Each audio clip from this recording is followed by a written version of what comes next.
us. Use that. And there we go. So, and Amy, we can call you Amy?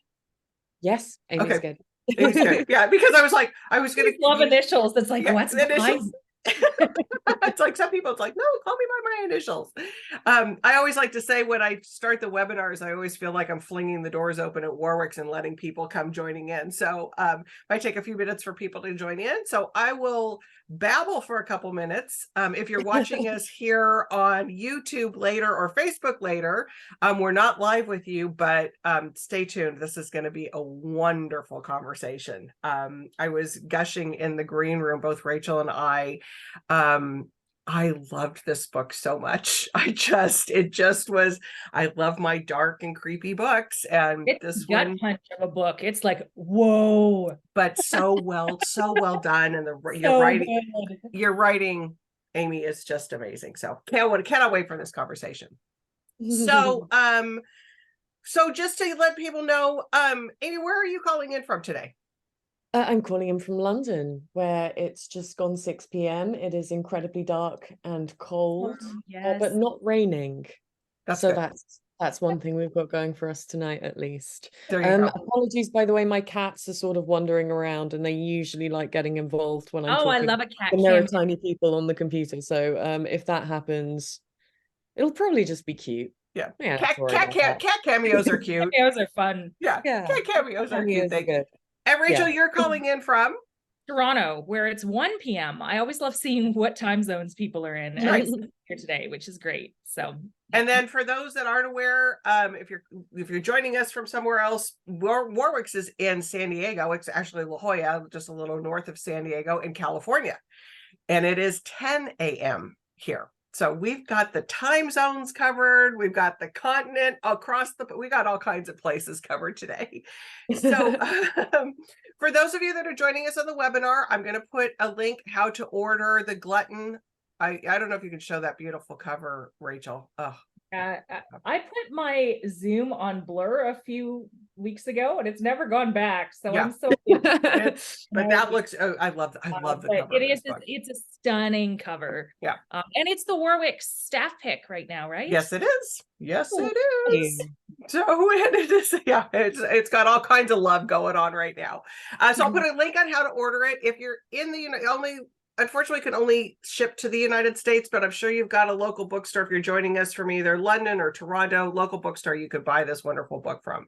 Amy and Rachel are going to talk for about 30 minutes. If you have a question and you're live with us on the webinar, go ahead and either pop that in the Q&A button or in the chat, and we will get to those questions after they're done chatting.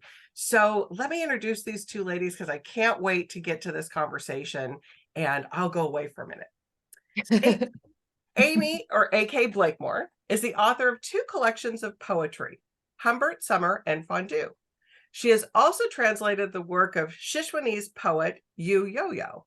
Her poetry and prose writing have been widely published and anthologized, appearing in the London Review of Books, Poetry, the Poetry Review, and the White Review, among other publications.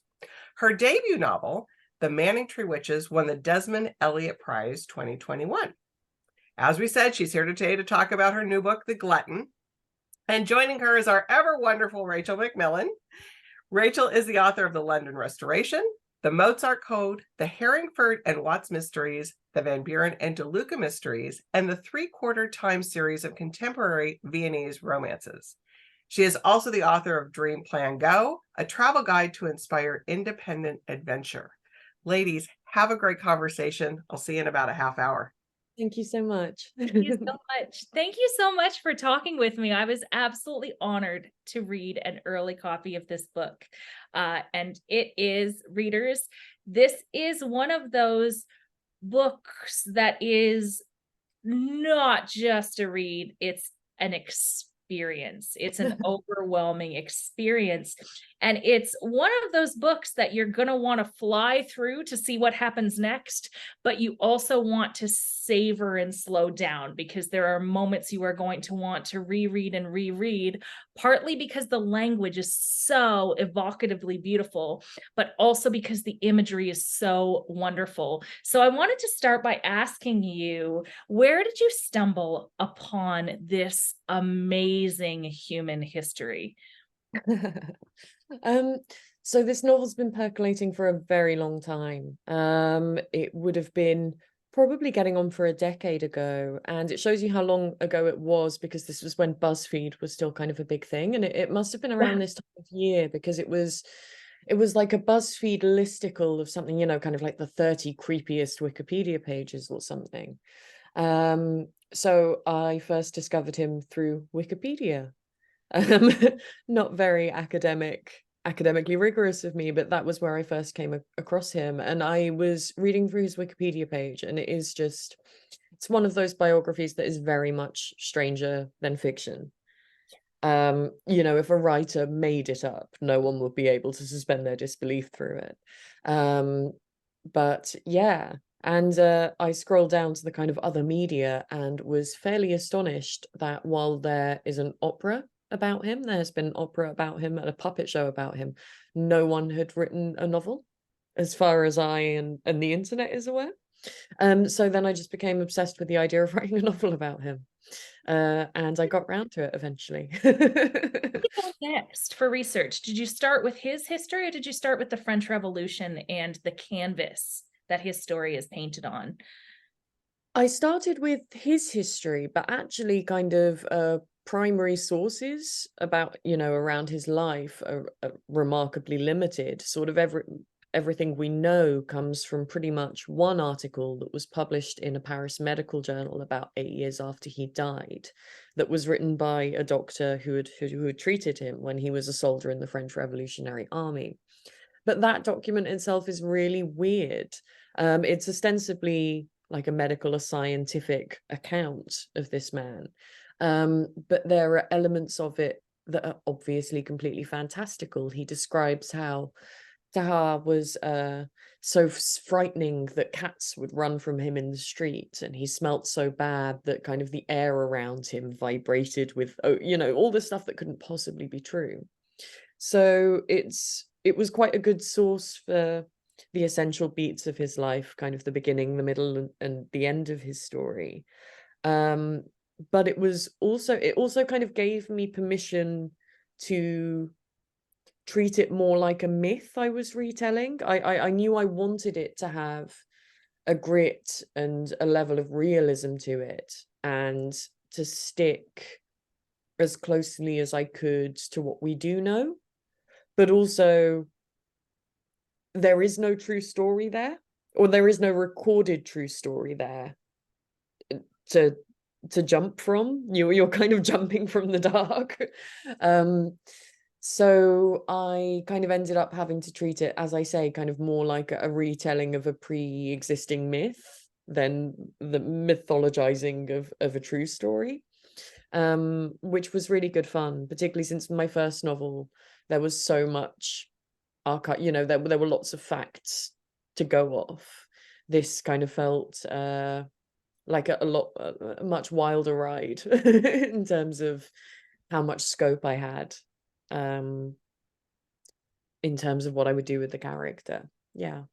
And I think that even though it reads like a myth, your imagery and your positioning it at this moment in history is instilled with such an amount of realism, almost a frightening amount of realism, as to how dark and gritty, as you say, and horrific living conditions were, even from his childhood. I mean, he's born to a woman who sells herself to feed her children, and she's forced to make decisions that affect his life forever.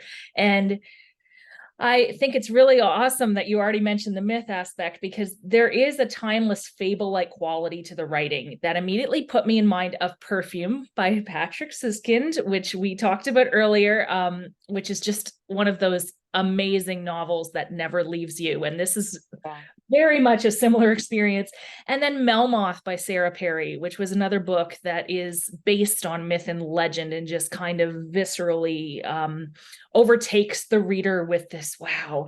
But it's just so gut-wrenchingly beautiful. I can't talk enough about how amazing every word is placed in this novel. This is the type of book, readers, that you could never teach someone this level of craft. You are so unbelievably gifted that it just makes my heart so happy, because I love beautiful language and I found it here. And I wondered, when you were approaching the story, was there an intentionality to the voice you chose to tell it in that myth-like quality, or did it kind of come together as you explored more about this amazing man?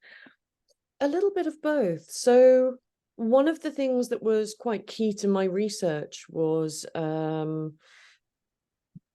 the French folkloric and kind of oral storytelling traditions, which was a huge part of French rural life in the 18th century and before, and village life. That you would have these events called vélées, where all the members of a village would gather around a great fire and share stories, and travelers would share stories. And these fairy tales would change and kind of accrue additions as they traveled across the countryside, and they often have a kind of twisted morality to them. Some of them are just really funny and stupid, and it's kind of a quite large part of certainly sort of the positive formative experiences of Tahar's childhood involve stories and thinking about stories, biblical stories as well. And that I both kind of wanted to echo that sort of fairy tale register in and of its, in the prose of the novel itself, but also that felt like kind of, the phrase I've been using is kind of like a secular redemption of Tahar, to kind of incorporate his story back into the myths and the fairy tales that are such a huge part of his childhood, especially since the whole setup of the novel is him finally getting to tell his own story, kind of make a myth of himself. So that was part of it. I wanted it to have a timelessness and kind of a decadence that felt really suitable to kind of the period, which is obviously the Romantic Enlightenment period. This idea of kind of the Baroque and the decadence is so definitional to what we think of when we think of the French Revolution. And I wanted to give kind of some of that beauty that we would maybe associate with the higher social orders and kind of the royals and the aristocracy of the French Revolution. I kind of wanted to try and, however I could, while maintaining that kind of social realism, to also lend some of that kind of glamour and that beauty to peasant life as well, without glossing over the hideousness. And it was, they were hideously oppressed people. Without glossing over that, I didn't want their lives to be devoid of beauty and hope and selfhood, I guess. So that was part of it as well. And I also, like you, it sounds like, I just really love language. Like I really, really enjoy beautiful words and kind of the music of the line. And it's something that is very important to me in my reading, but also in my writing as well. So it's kind of something I prioritize. Yeah. Long answer. And I don't want to diminish it, but there's a playfulness at times to the novel. Oh, totally. There's a dark comedy to it. And one of the amazing things I love is that even though you're describing a time where the impoverished and oppressed were very grotesquely poor, Terrar, part of his mythology is that he has swallowed a golden fork, and that has offset so much of his life. And that recurring imagery of this juxtaposition of this very challenged, horribly filthy person with this very grotesque appetite to have that little piece of the world that he could never get to, where he would always be satiated. Was the fork part of what you learned about him, or was that something that you infiltrated into his story? No, that was fact. He turns up at the age of around 27 at this hospital in Versailles, a few days before he dies, saying that he's eaten a golden fork and that it's tearing him apart. And this is a very unexplained part of his mythology. I was like you, I was so attracted to the significance and the kind of symbolism of that. But yeah, it's one of those kind of sad historical lacunae that we'll never know what the fact of that gold fork was.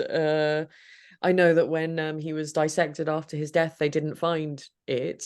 If it was something he just made up, if it was something he thought had happened, if it was something he'd eaten a lot earlier. And that was, it was actually kind of one of the first details that when I was planning the book, I tried to work out, okay, so this golden fork, when does he eat it? What's its significance? So that kind of, I ended up sort of backfilling a scene in his life to account for this golden fork that happens 5 years You had to work that in. It was too good. And Exactly. Even though it's mostly in his mind, his perspective, his voice, we do get some external perspectives. I mean, it opens with a nun. There's another amazing little moment here where I think, out of sheer loneliness and desperation for connection, he talks to a cow. I loved it. I loved it. Cow, she is beautiful, crowned in a dither of midges, silver-edged in the morning sun. And I just, hello, cow. Hello. Can I stay in your field for a while? I have nowhere else to go. No, the cow answers through a mouth full of cud. The farmer will come before too long with his dogs and his boys and chase you away. He cannot even find a moment where he won't always be chased, either by his appetite, either by his not being able to find a place where he can set up and belong.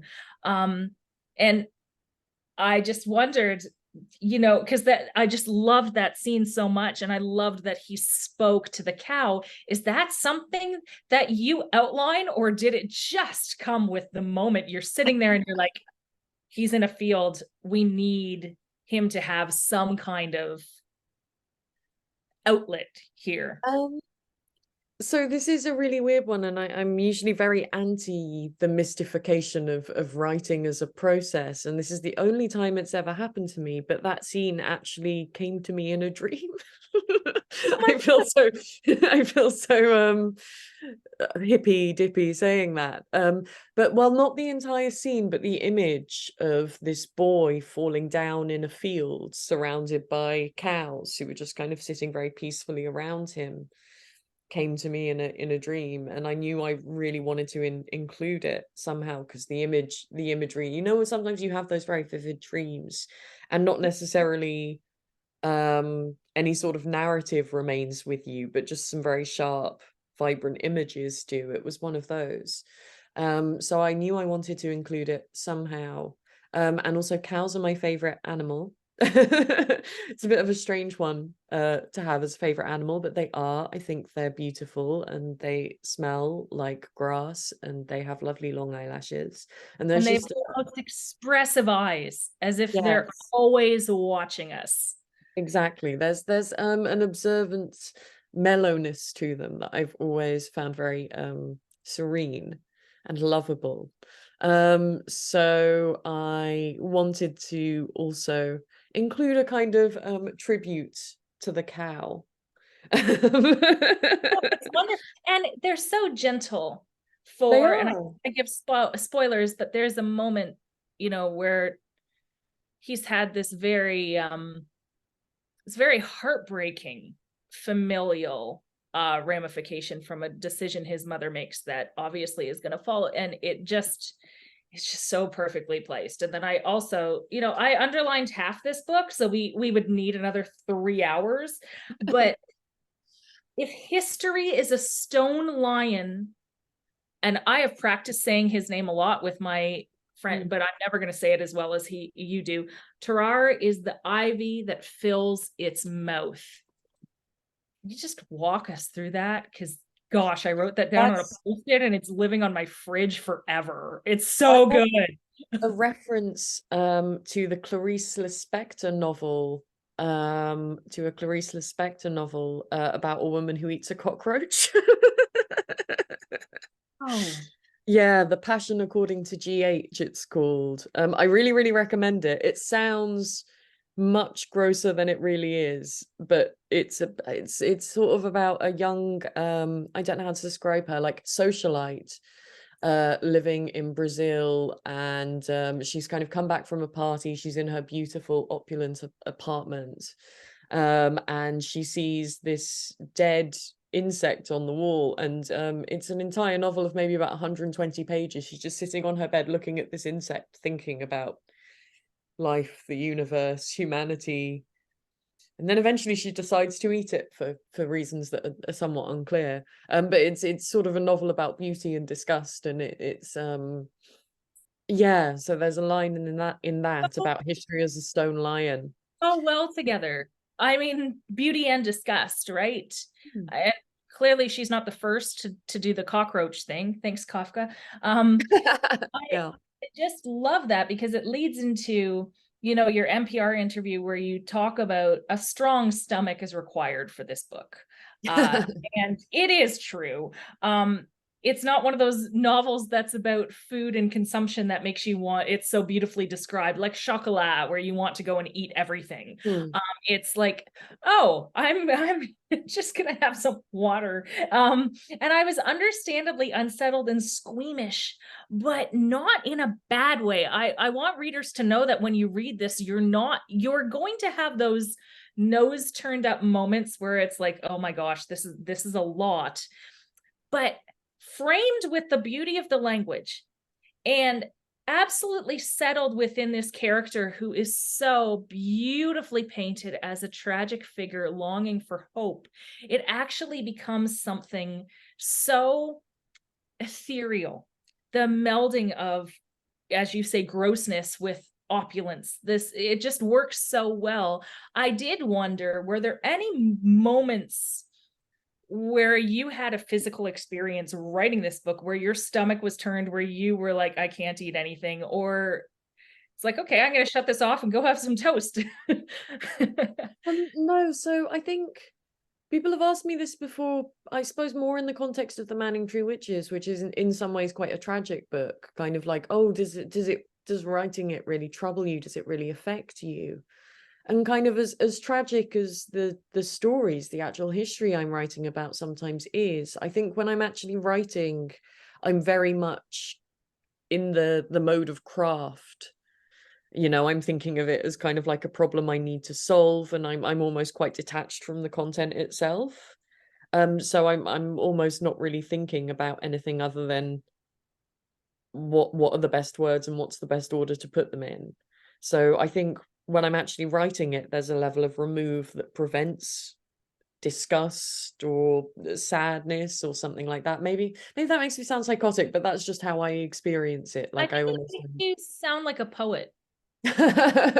Which I guess kind of I am. I mean, I haven't written a poem in years. I don't know how long you get to go without writing a poem and still call yourself a poet, but I think the fact that forever? you really engage with poetry means that you have a different presentation of language. I'm just so freaking impressed by this book. I'm just geeking out over here. But I have a say on the discuss thing. Some people are often quite surprised to learn I'm a lifelong vegetarian.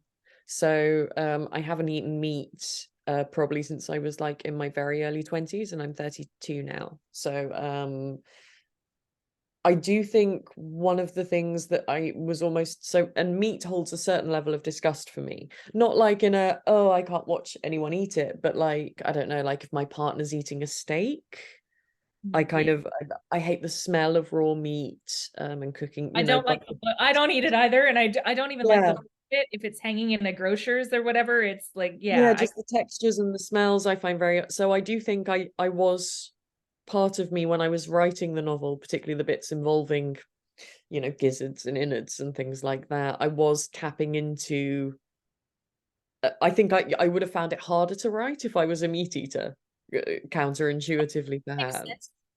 But yeah, I was kind of tapping into my own level of pre-extant feelings around kind of the grotesquerie of meat, I suppose. And it, you know, the other thing is, and in very deep contrast to the world that we associate with the French Revolution, with Marie Antoinette, and this, whether or not it's fact or fiction, we have these ideas that the rich were just consuming everything. And he comes from a history where the consumption is just because he cannot help himself. There's not an enjoyment in what he is partaking in. It is just, he never can be satisfied. And that is that must loan a different, you know, we always talk about it when you're crafting a character, it's what do they want? What do they want out of life? What are the questions I'm going to ask them to propel them to the next part of their story? His propeller is just, it's need. It's need all the time. Yeah.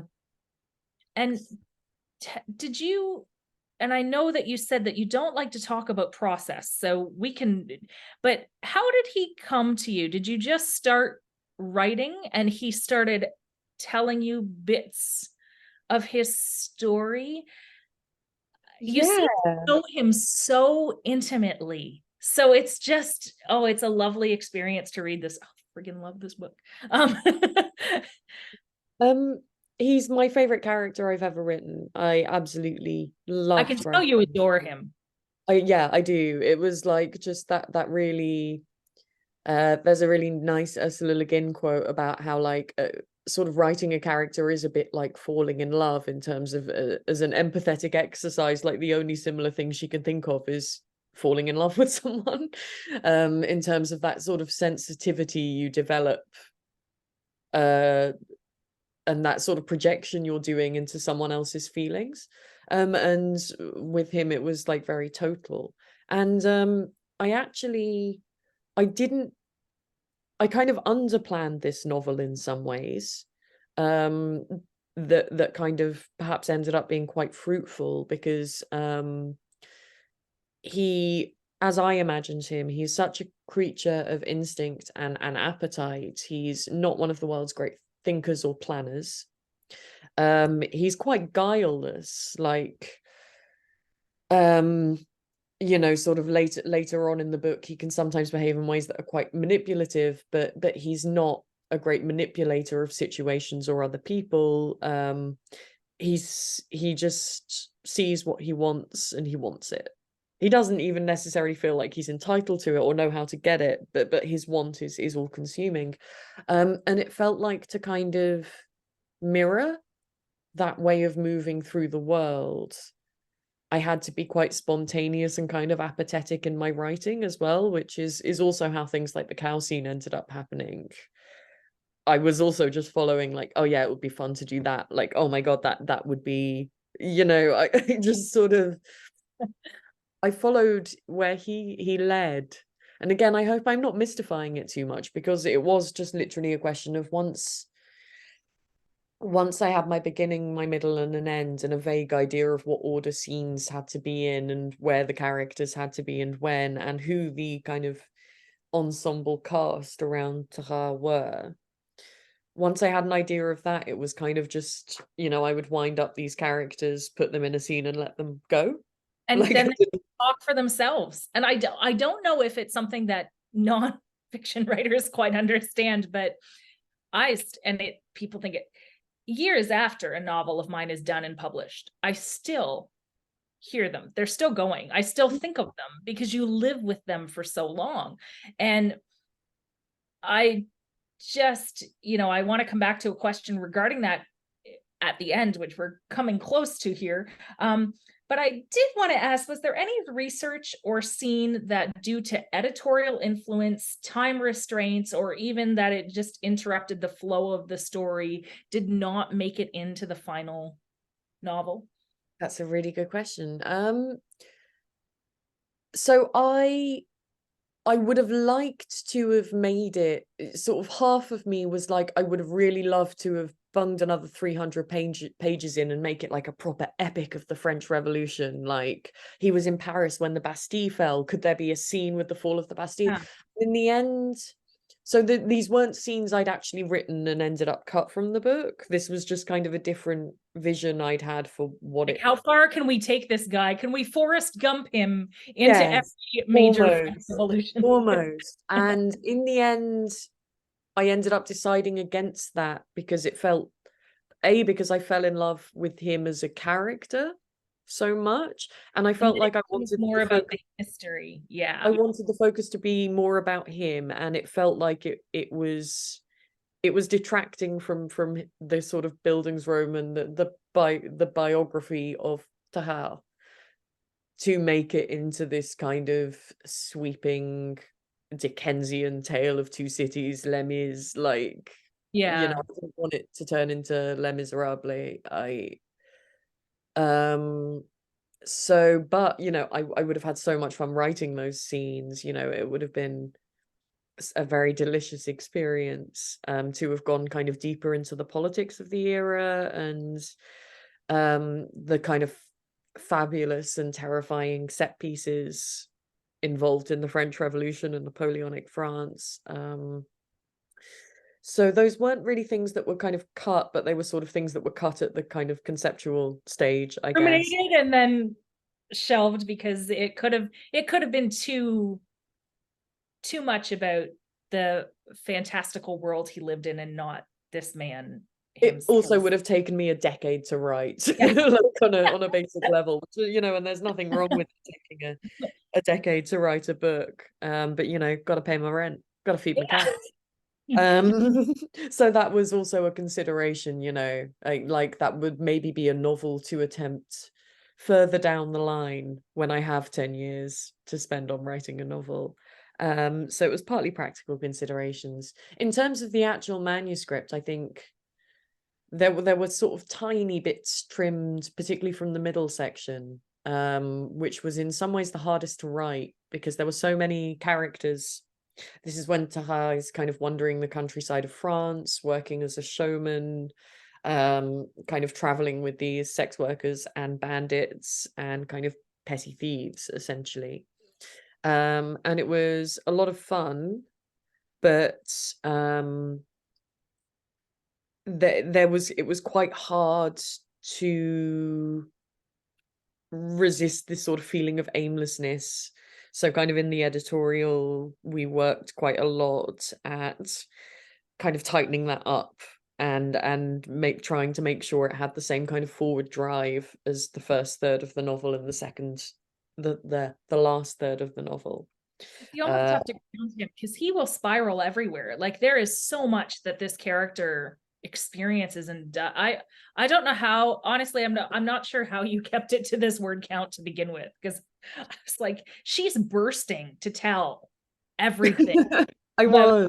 Story. It feels like it's great because you feel like you're not finished yet, which, like, whoa, is totally the point of his entire journey, right? Yeah. And I think novels should either be, if you want to write a Wolf Hall epic, do that. But I think novels should either be reasonably short or massive. But so like a tight 90,000 words, I think, is kind of the ideal, unless you're writing a Wolf Hall style epic. Yes, which they have their time. They and do. I wanted to ask you if there was anything personally that whether it was his appetite, whether it was the amazing moments he lived through in his history, anything that shocked you about the telling of his story or the world that he lived in that perhaps you just didn't know before, or about how much someone can actually consume with an insatiable appetite? Was there something that stuck with you in your process that you were, or research that was like, whoa, I'll never get over learning that? Oh, tons. I think, and it did actually make it into obviously the finished draft of the book, but one of the things that was really mind-blowing when I was researching kind of French peasant life was the salt tax in Ancien Regime France. So salt was taxed to a really high level to essentially fund French involvement in the American Revolutionary War. Obviously, you know, the Revolutionary War was to a certain extent a proxy war between England and France. And that was it was massively expensive for the French, you know, with the ships and getting soldiers over there and all of those sorts of things. So, you know, it bankrupted the French government and the French royal family. And another interesting thing, which I'd had no idea of before, aristocrats in France paid no tax whatsoever. None. And you could become an aristocrat through certain kind of social and economic, and this was a very desirable position, because once you were an aristocrat, neither you or your family would ever have to pay tax again. So all the taxes, all the money flowing into the French treasury, funding Marie Antoinette's fashion habits and the various, you know, wars going on, was generated from the middle and lower classes, the peasant classes. Oh, time hasn't changed at all in that respect, eh? It's always the... Yeah. And salt was one of the things they decided to tax, because everyone used salt, everyone needed salt. It was ubiquitous. So salt was taxed, and this led to a massive salt smuggling industry. People would travel from one area of France where the tax was high to an area where the tax was low, buy up loads of salt, sell it in their hometown where the tax was really high at a lower price. But this was like, you could, the second time you got caught smuggling salt, you would be executed. It was a capital crime. Like it, and this was just astonishing to me. So obviously Tahar's kind of stepfather, I guess, is a salt smuggler in the first third of the book, because I just found this whole, you know, this whole criminal subculture of salt smuggling was just so astonishing to me. And it did something I had never heard of it before. And I'm not, yeah, I'm by no means an expert and I'm not a historian, but I consider myself to be relatively well acquainted with European history. But it was just, there's just such a basic cruelty in it, exploiting people for the basic necessities of something life. They need to cure meat to survive, to yeah, or just get a little bit of pleasure out of their food. A little bit of yeah. And it's really interesting that Tamar's father was in that. And again, he's linked to consumption, to flavor, to edible world. It's such a beautiful novel, and I want to make sure we have time for any other questions. So my final question to you is, how do you leave a character like this to go on to the next chapter in your creative realm? How do you, is he still there hanging out in your brain? A part of him always will be. No, I think I can be a bit of a perfectionist, and I can find it quite hard to sort of let go of things, to know when I'm done. Like I think I overwork things a lot. So I've kind of worked quite hard on, like, almost publication is such a weird relief, because it's like I can't do anything more with that now, even if I wanted to. You're forced to draw a line under something, and you just have to accept that no, it belongs to other people now, and it kind of no longer to me, and that's a good thing. And that's Scary when it belongs to, I mean, it's part of what writers do, but you have to give something that is yours to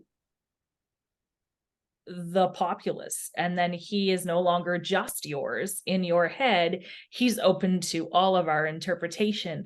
But if it's anything like our response from this conversation, it's going really well. And I'm really, really excited that you are getting such a wonderful international response for this book. It is very well deserved. You're a marvelous writer, and reading this was an absolute pleasure. And I will continue telling everybody about this. Readers, it is a Warwick staff pick. It's available very widely in Canada, and obviously for anyone watching from the UK, it's been getting amazing press over there. Thank you so much for taking the time to answer my rambly questions. Your book I really enjoyed it. Thank you for your rambly questions. They weren't rambly at all. They were wonderful questions, a wonderful conversation. I loved every minute of it. And you touched just about everything that I was sitting back here going, yeah, I want to know about that too. But one thing I was wondering about, and we have time for questions if anybody has them, the nuns and the 7 deadly sins and calling it the glutton, was that all tied in together, or was that just... Oh yeah, I mean, I'm a sucker for a bit of Catholic guilt. But you know, well, no, I'm a very godless person, but it's hard not to argue with the goth aesthetics of Catholicism. Right. But yeah, yes, I mean, obviously, certainly pre-revolutionary France was, you know, a country soaked in faith and Catholic faith. And it would have been foundational to the life of a rural peasant like Tahar. So I wanted to kind of stay true to that, and I'm very interested.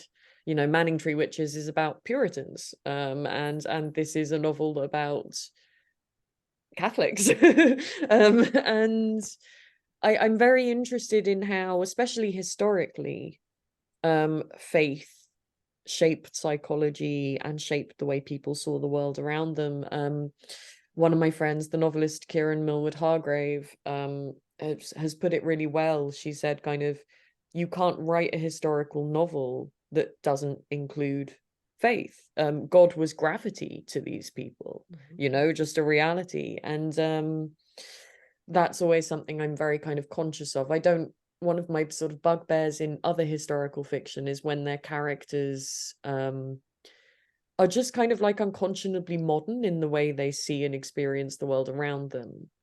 You know, they're skeptics who are never really part of the religious order that is, you know, kind of arranging everyone else's world. So yeah, and also there is just something really fun about a deathbed confessional made to a nun, isn't there? Right. The viewpoint of the world, it's not the viewpoint of our world, but it's how they understood everything. I remember recently reading about torture in Elizabethan England and thinking, how could people watch at all of these gruesome quarter hanging things? But they believed that was God's advocate on earth. And so that punishment had a religious overtone to it that allowed it to be acceptable in a way that many of our cultures would sneer at it. The gravity of their faith and how big it was shaped it's just, you can't, and I'm with you, if I read a historical novel where there's not some sort of religious infiltration, especially from these time periods, someone's taking a really crucial part of history because it was part of the sociology of the culture. Absolutely. Funnily enough, I actually wrote my thesis at university on early modern theatre and public executions and kind of the continuities between the two and things like that. There's this really interesting case of a priest who was executed by Henry VIII, and they stuck his head on London Bridge. And apparently the head never rotted. He had higher colour in his cheeks than he had in life. And after 3 days, the head had started talking to people. it became like the site of this kind of minor, you know, people, the head will talk, you know, it's just like a live head just stuck on this pole. So then soldiers came along in the night and pulled it off and threw it in the river. Oh my God. I think I want to read that. My favorite story. That's your next book right there. Yeah. So was the glutton always your title for it? Was that just, did you always have that as? No, the original title was The Bottomless Man, but which obviously is another kind of one of his nicknames. But I think the feeling was it sort of lent a bit too carnivalesque. Obviously, carnivalesque is kind of one aspect of the novel. He was this. Yeah, that middle part, it really has a little bit of every type of genre. Right. It doesn't end. Yeah. But I think the glutton really speaks to the religious aspect. Yeah. Plus the physical aspect of. Yeah, it was one of those things, like, you know, we were kind of going through potential titles, like my agent and I, and as soon as the glutton came up, it was like, oh yeah, that's it. You know, it's so simple, it works, it clicks. Yeah. Okay, you probably can't talk about it, but I'm dying to know. If you can't talk about what it's about, maybe when we can expect some. I'm sure you're working on something else now. I'm actually not. I've given myself a year off. I thought, like, oh, that's nice. Yeah. I had a lot of other stuff going on this year, and with the glutton coming out, I thought kind of like two novels in 5 years, not bad going. So I sort of forced myself to take a bit of a break. I've got a few ideas percolating. I clap only because good for you giving yourself a break. I'm not clapping for us who want to read your next book. And I bet that allows you the time to just read whatever you want. Yes, that's another thing. Yeah, something that non-authors don't always realize, that it's something you sometimes give up a lot of, to read whatever you want, whenever you want. Yeah, you have that kind of anxiety of influence thing. So like if I'm writing historical fiction, I don't want to read historical fiction because it feels too, you know, busman's holiday, as we say here. So yeah, it's really nice to have a year to dedicate to reading. And